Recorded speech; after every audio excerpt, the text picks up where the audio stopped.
Eduardo Santos Itoiz, diputado navarro de Podemos, bienvenido, muy buenas noches. Bien hallado, buenas noches, Dragón. Gracias por estar con nosotros. Pues de nada, a vuestra disposición.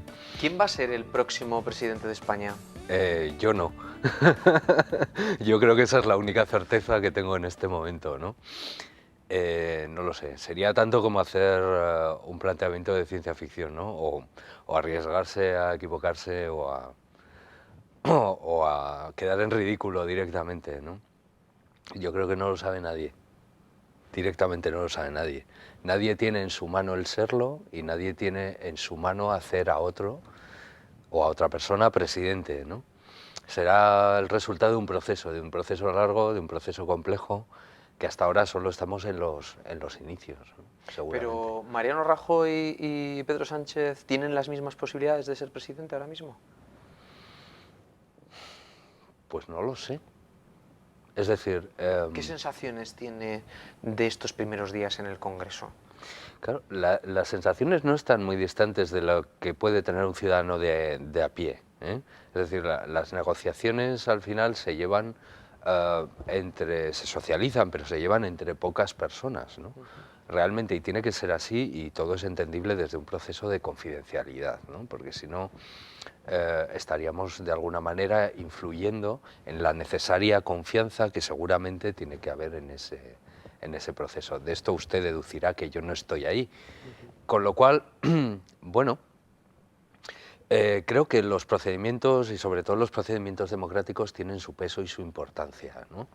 Entonces estamos en un momento en que hay una ronda, quien es la persona encargada de proponer está valorando, digamos, cuáles son los planteamientos de partida de todas las fuerzas que tienen presencia parlamentaria, y a partir de ahí yo creo que hay que respetar eso, ¿no? Si con base en esas conversaciones se decide presentar a una persona que es Mariano Rajoy, será porque a priori se entiende que hay ciertas posibilidades, ¿no? De que pueda sacar adelante la investidura, y por lo tanto tiene derecho a iniciar ese procedimiento. ¿Y si no es así, pues habrá que explorar otras alternativas, pero nosotros no somos a priori los encargados de hacerlo, ¿no? ¿Y quienes dicen que esta va a ser la legislatura más corta de la historia? Bueno, por ¿Va a algo, haber nuevas elecciones? ¿Es por otra a- posibilidad real? Yo creo que es una posibilidad real. De la misma manera que le digo que todo está abierto, es decir, puede que no haya ningún candidato que sea viable y se repitan las elecciones.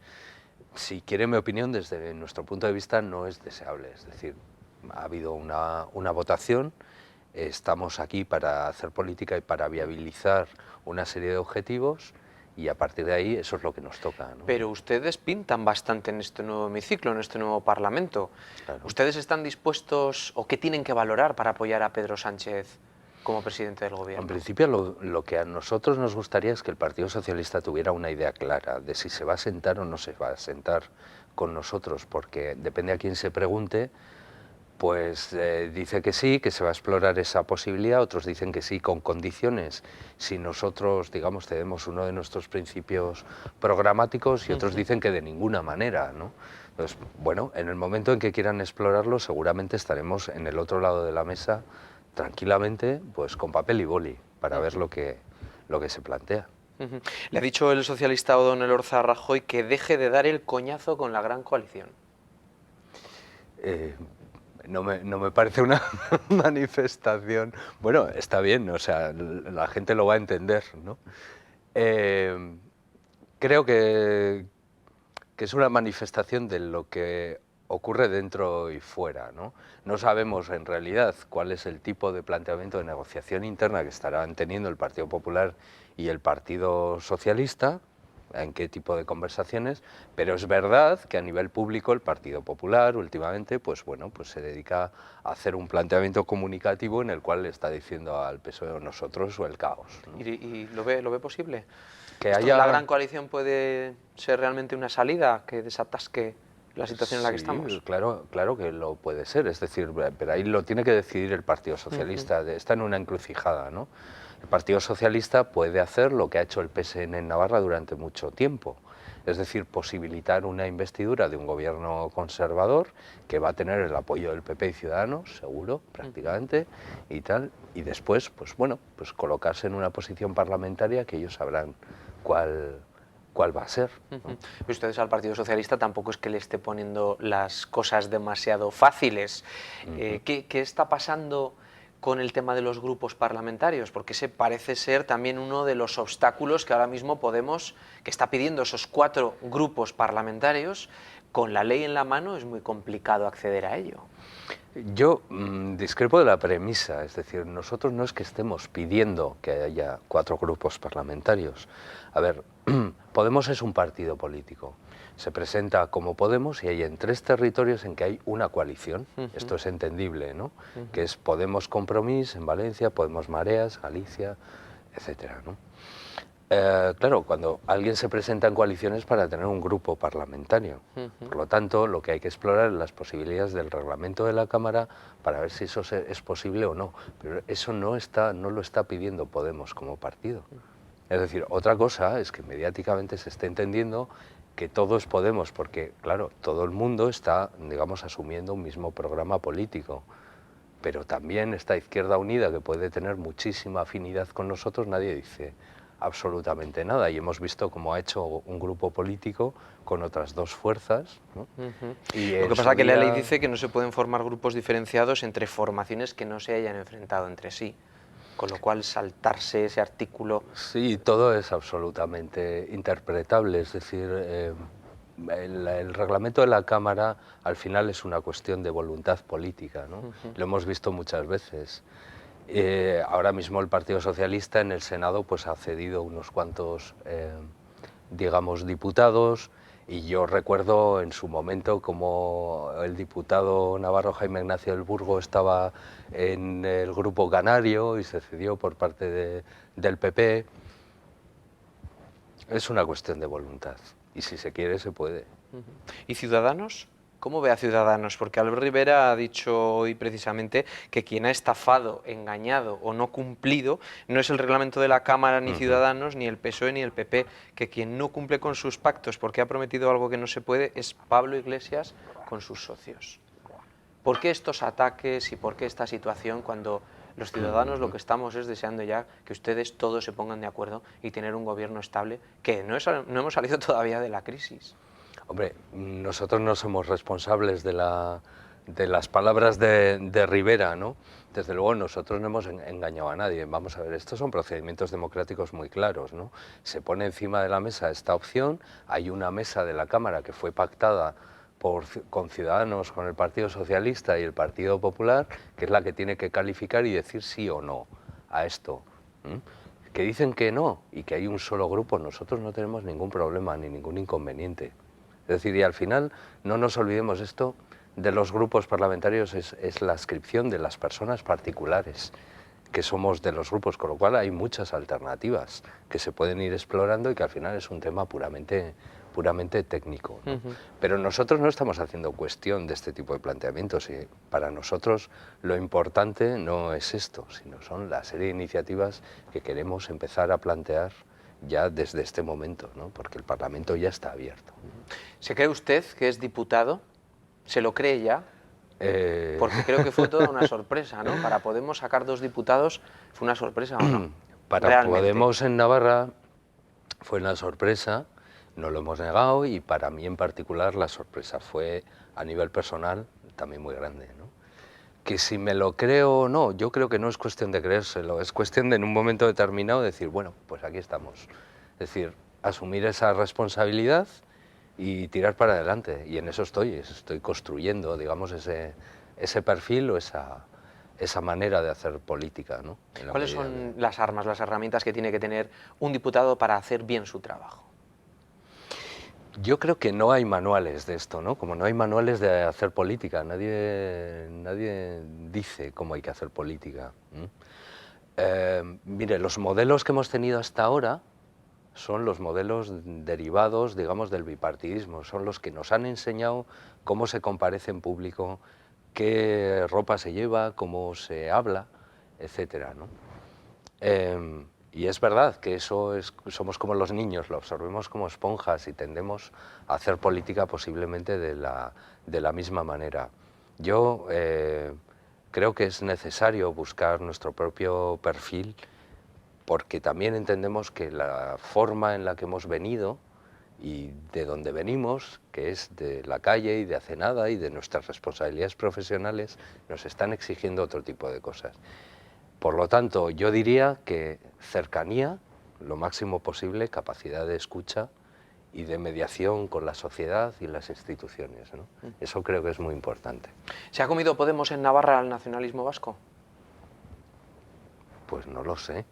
Geroa Bai y EH Bildu Amaiur han Sí, desaparecido, por lo menos la representación aquí en Navarra, sí, sí. y ustedes han sacado 2 escaños. Vamos a ver, yo creo que una cosa es la gente, los votantes y lo que votan en cada momento.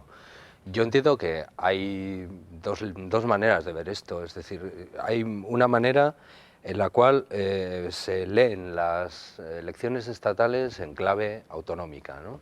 Y se hace una traspolación directa. Y entonces se dice, Podemos se ha comido al nacionalismo vasco. Vale, esa es una lectura. La segunda es el gobierno del cambio no se sostiene porque hace los números y en 6 meses se ha producido tal desgaste y tal. Creo que en cierta manera, eso es hacer un poco el juego del trilero democrático. Es decir, hay unas elecciones en clave autonómica donde se vota de una determinada manera, otras estatales donde se vota de otra determinada manera. Creo que Podemos se equivocaría si pensara que bueno, el hecho de haber doblado en votos o sacar 80.000 votos en las elecciones estatales es un capital que tenemos guardado bajo llave en una caja fuerte y que podemos seguir disponiendo de él sin ningún tipo de problema, ¿no? Pero me está usted diciendo que Sí. hay algunos ciudadanos que cambian el voto en función de que sea una elección foral o una elecciones generales. Sí, Es sí, decir, una claro. persona que es capaz de votar a Podemos y medio año después votar a EH Bildu. Creo que además esto es una lectura interesante. Hasta ahora se ha dicho, o se ha solido arguir, aunque sea a nivel de calle, que el voto nacionalista o el voto regionalista, en cierta manera, es un voto, entre comillas, religioso, ¿no? Es un voto militante, que no cambia nunca, y tal. Yo creo que la clave para leer la sociedad actual está en la liquidez, esta que hablaba Bauman, ¿no? Y que también está llegando en política. Es decir, las personas votan en función de sus intereses en cada convocatoria concreta. Creo que eso es una lección que nosotros tenemos muy asumida, ¿no? Y que saber leer la realidad, y en nuestro caso creo que con el acierto de haber puesto los derechos sociales y las necesidades en primer plano, es muy importante a la hora de interpretar esto. ¿Cómo está la salud del acuerdo programático de Navarra? Bueno, yo creo que bien. Creo que bien. Yo creo que el propio acuerdo generó en su gestación una confianza y una dinámica de trabajo. Creo que tampoco hay que confundir lo que son las legítimas aspiraciones de cada partido, los tiras y aflojas o las bueno, negociaciones que hay con inestabilidad.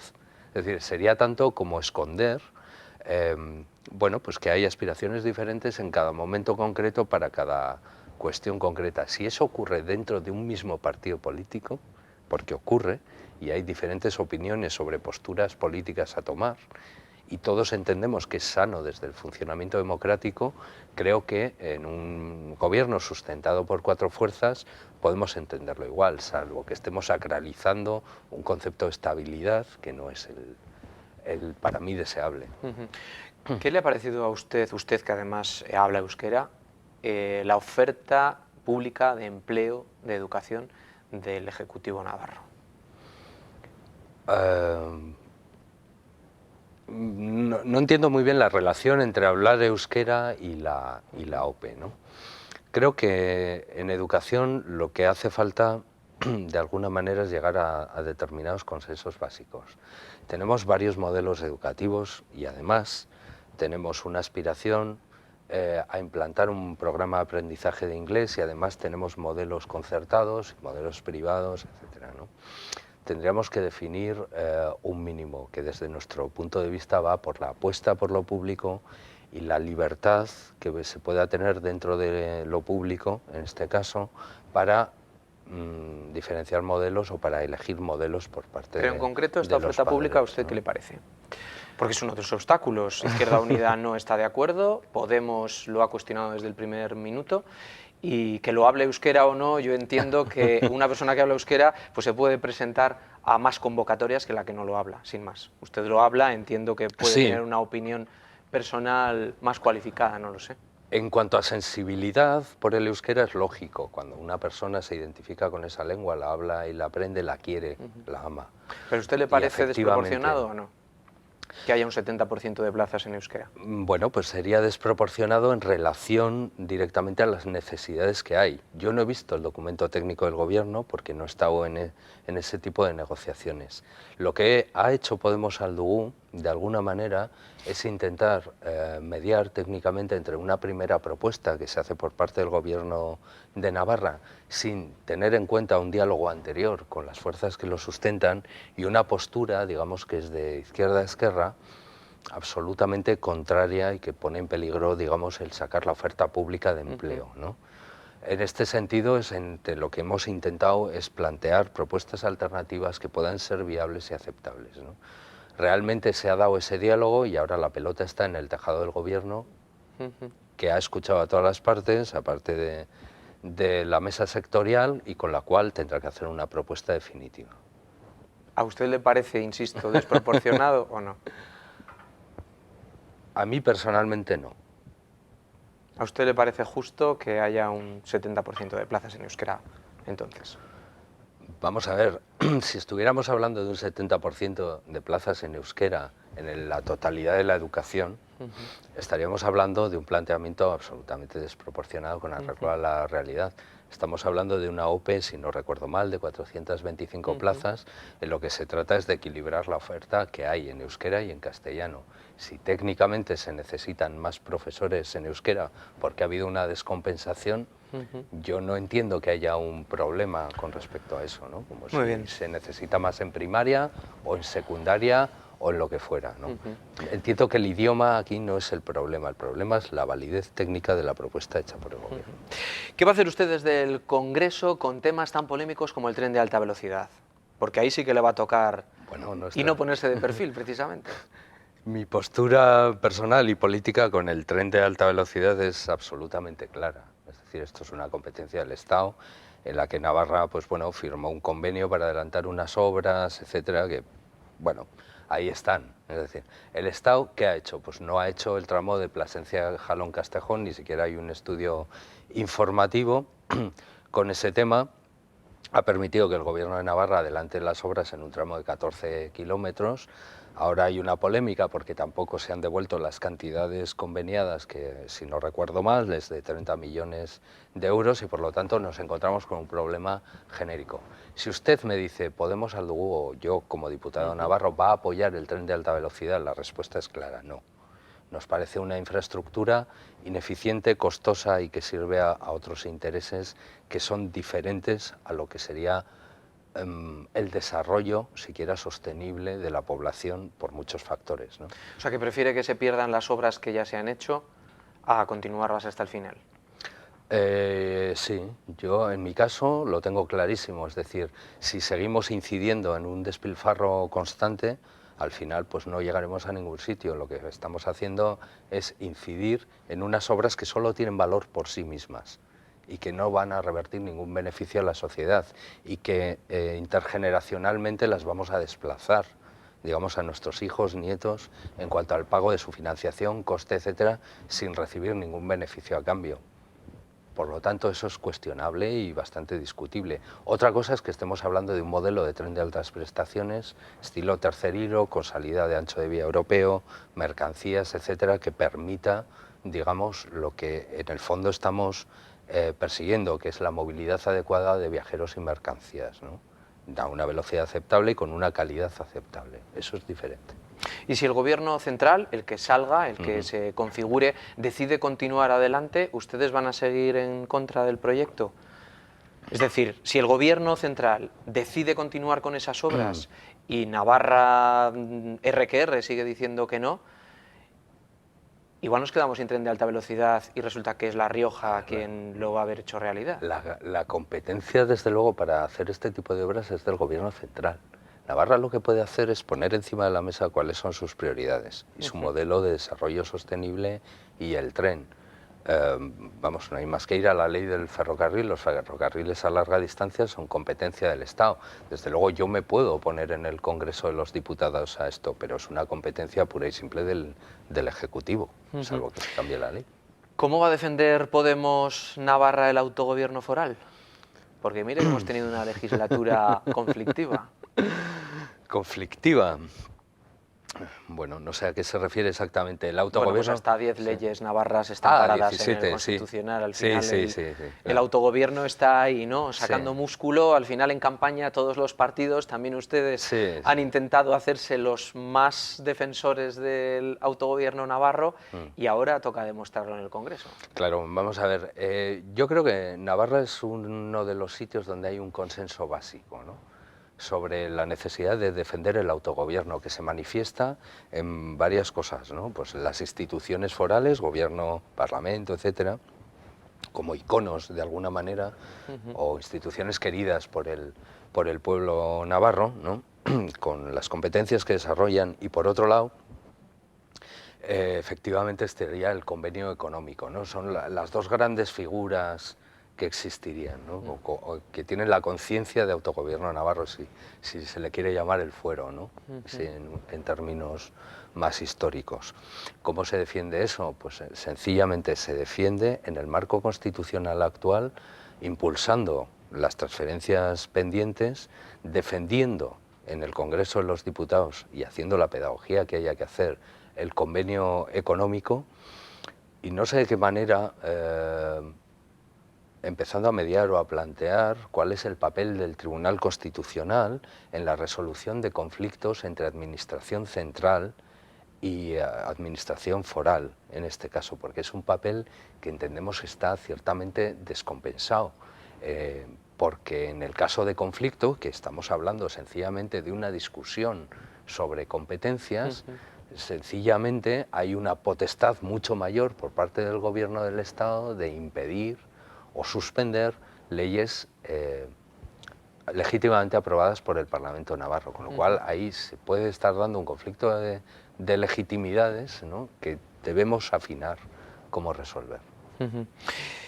¿Cuáles serían los 3 primeros puntos que usted propondría el día que se diga vamos a abrir el melón constitucional, vamos a abrir la reforma? No hace falta que me profundice. Sí. Los 3 puntos así que le vengan a la cabeza. Los 3 primeros puntos, en principio, sería el asunto plurinacional en cuanto a derecho a decidir, no por este orden, el blindaje de los derechos sociales en cuanto a un planteamiento puramente económico, porque se ha también desequilibrado con respecto al primer planteamiento que hizo el constituyente español, y yo creo que esos son los 2 puntos importantes que llevamos en el programa. Y el tercero, yo creo que tiene que ser una revitalización de todo lo que son las instituciones, ¿no? Hemos visto cómo al final todo este planteamiento de nombramientos del Consejo General del Poder Judicial, de los árbitros del Estado, de este tercer sector, etcétera, pues ha ido, digamos, degradándose tanto en su legitimidad como en su funcionamiento, ¿no? Y sería un tema de legitimidad, devolverla al pueblo, ¿no?, a la dignidad. El día que se plantee en el Congreso el referéndum en Cataluña para decidir el futuro de Cataluña, ¿qué va a votar usted?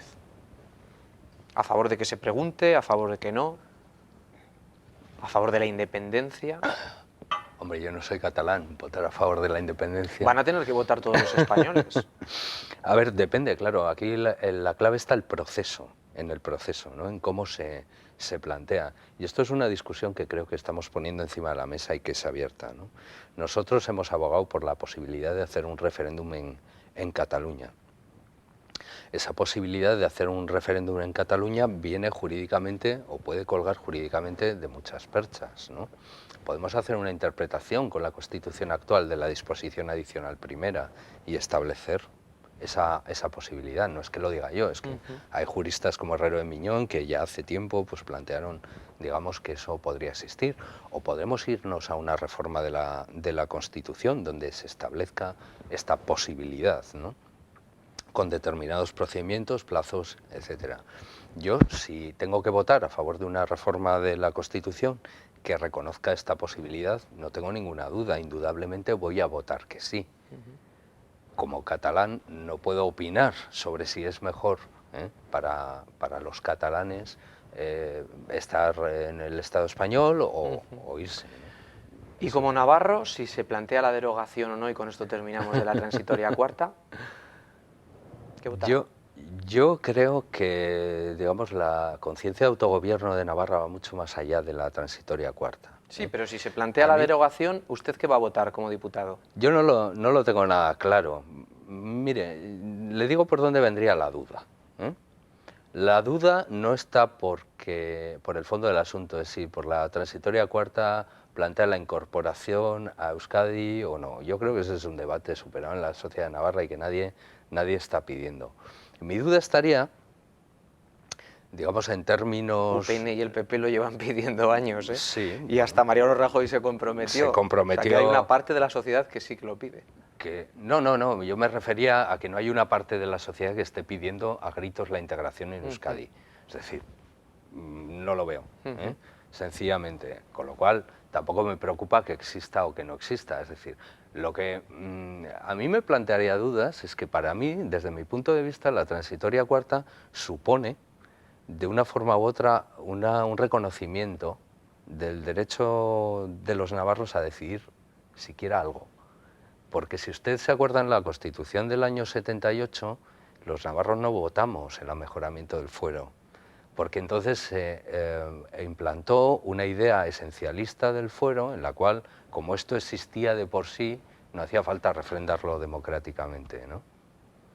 Y esa es la duda que a mí se me genera, ¿no? Si el hecho de eliminar la transitoria cuarta o no supondría, digamos, eliminar un rastro del derecho de los navarros, de alguna manera, a decidir democráticamente algunas cosas. Pues veremos qué da de sí esta legislatura. Mucha suerte en esta breve o larga legislatura. Eduardo Santos. Pues gracias a usted. Venga, buenas noches. Hasta luego, buenas noches.